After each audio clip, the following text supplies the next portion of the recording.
Border से बहुत बड़ी खबर सामने आ रही है। भारतीय सेना द्वारा हाल ही में चलाए गए ऑपरेशन सिंदूर से पाकिस्तान इस कदर बौखला गया है कि उसने जवाबी कार्रवाई में सारी सीमाएं लांघ दी हैं। जम्मू कश्मीर के पुंछ और तंगधार सेक्टर में पाकिस्तान की सेना द्वारा की गई भीषण गोलीबारी में अब तक 15 से ज्यादा निर्दोष नागरिकों की जान चली गई है, जबकि 43 लोग गंभीर रूप से घायल हो गए हैं।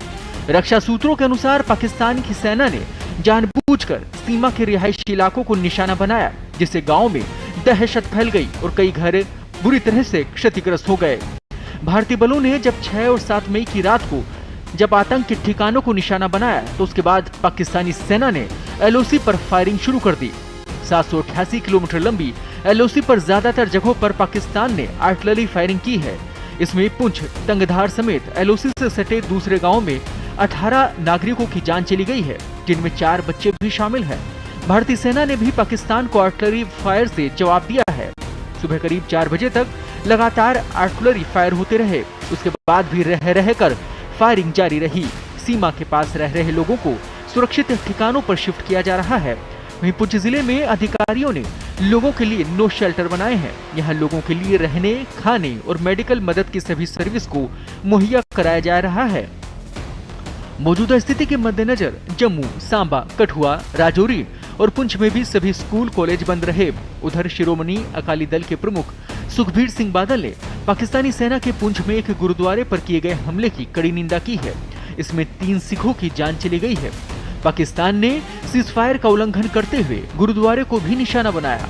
पाकिस्तानी गोलीबारी केवल पुंछ तक ही सीमित नहीं रही, बल्कि जम्मू क्षेत्र के राजौरी जिले के अग्रिम इलाकों और कुपवाड़ा जिले के उरी, करनाहा और तंगधार सेक्टर में भी लगातार गोलीबारी की गई है। हमले में कई प्राचीन मंदिर क्षतिग्रस्त हो गए हैं। वहीं विस्फोटों की तेज आवाज सुनकर जाग चुके लोगों को छिपने के लिए भागना पड़ा। मौके पर स्थिति की निगरानी कर रहे एक पुलिस अधिकारी ने बताया कि पाकिस्तान की ओर से भारी तोपखाने और मोर्टार का इस्तेमाल किया गया है, जिसमें मनकोट, मेंढर, ठंडी कस्सी और पुंछ शहर के दर्जनों अग्रिम गाँव और घनी आबादी वाले नागरिक इलाकों को निशाना बनाया गया है। लोग घर छोड़कर अपने रिश्तेदारों के यहाँ जाने लगे हैं। नेशनल कॉन्फ्रेंस के विधायक एजाज जान ने ये कहा है कि स्थिति चिंताजनक बनी हुई है। मुख्यमंत्री उमर अब्दुल्ला खुद हालात पर नजर बनाए हुए हैं। जम्मू कश्मीर के पूर्व पुलिस महानिदेशक SP वैद ने पाकिस्तानी गोलीबारी की निंदा की है।